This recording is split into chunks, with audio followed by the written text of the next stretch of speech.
ખનીજ માફિયાઓ વિરુદ્ધ સુરેન્દ્રનગરમાં શરૂ થઈ છે કાર્યવાહી। રોયલ્ટી વગર દોડતા 16 ડમ્પરોને અડધી રાત્રે પોલીસે જપ્ત કર્યા। ખનીજ માફિયાઓનો 5 કરોડ 43 લાખનો મુદ્દામાલ જપ્ત કરવામાં આવ્યો। ચોટીલા નાયબ કલેક્ટર અને એસડીએમનું રાત્રિ દરમિયાન ચેકિંગ। રાજકોટ હાઈવે પર ચોટીલા પાસે રાતભર ચાલ્યું ચેકિંગ। અનઅધિકૃત ખનીજનું વહન કરનાર 16 ડમ્પર અને એક લાવારિસ ડમ્પર જપ્ત। છાપેમારી શરૂ થતાં જ માફિયાઓમાં ફફડાટ। ડમ્પરોના ડ્રાઈવરો દોડતા રોડ વચ્ચે જ ટ્રક ખાલી કરી ડ્રાઈવરોએ દોટ મૂકી।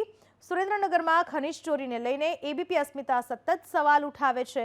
સુરેન્દ્રનગરમાં ખનીજ ચોરી મુદ્દે હું તો બોલીશમાં અનેક વખત કરાયો છે પર્દાફાશ। ખનીજ માફિયાઓ બેફામ બની રહ્યા છે ત્યારે રાત્રિ દરમિયાન ચેકિંગ કરવામાં આવ્યું ત્યારે અનઅધિકૃત રીતે વહન કરતા ડમ્પરોને જપ્ત કરવાની કાર્યવાહી પણ કરવામાં આવી અને આ સમયે ડ્રાઈવરોએ રસ્તા પર જ ટેન્કરો જે ટ્રકો હતા તે ખાલી કરી નાખ્યા અને ત્યારબાદ ડ્રાઈવરો દોડતા થયા હતા। સુરેન્દ્રનગરમાં ખનીજ ચોરીને લઈને હવે પ્રશાસન તેજ બન્યું છે। કાર્યવાહી કરવામાં આવી રહી છે। ખનીજ માફિયાઓ વિરુદ્ધ કાર્યવાહી કરાઈ। 16 ડમ્પરોને અડધી રાત્રે જ પોલીસે જપ્ત કરી લીધા છે અને 5 કરોડ 43 લાખનો મુદ્દામાલ પણ કબજે કરવામાં આવ્યો છે।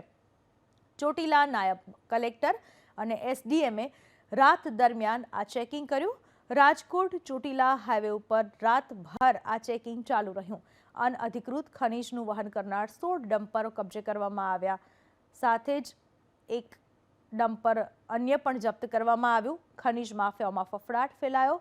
ડમ્પરોના ડ્રાઈવરો દોડતા ત્યાંથી ભાગતા જોવા મળ્યા। ડ્રાઈવરોએ દોટ મૂકી। સુરેન્દ્રનગરમાં ખનીજ ચોરોને લઈને એબીપી અસ્મિતાએ અનેક વખત અહેવાલ પ્રદર્શિત કરેલા છે।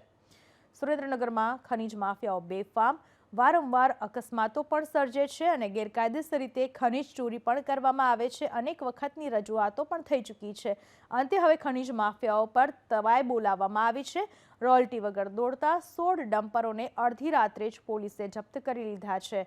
સાથે 5 કરોડ 43 લાખનો મુદ્દામાલ પણ જપ્ત કરવામાં આવ્યો છે। ખનીજ માફિયાઓની શાન ઠેકાણે લાવવાના પ્રયાસો કરવામાં આવી રહ્યા છે।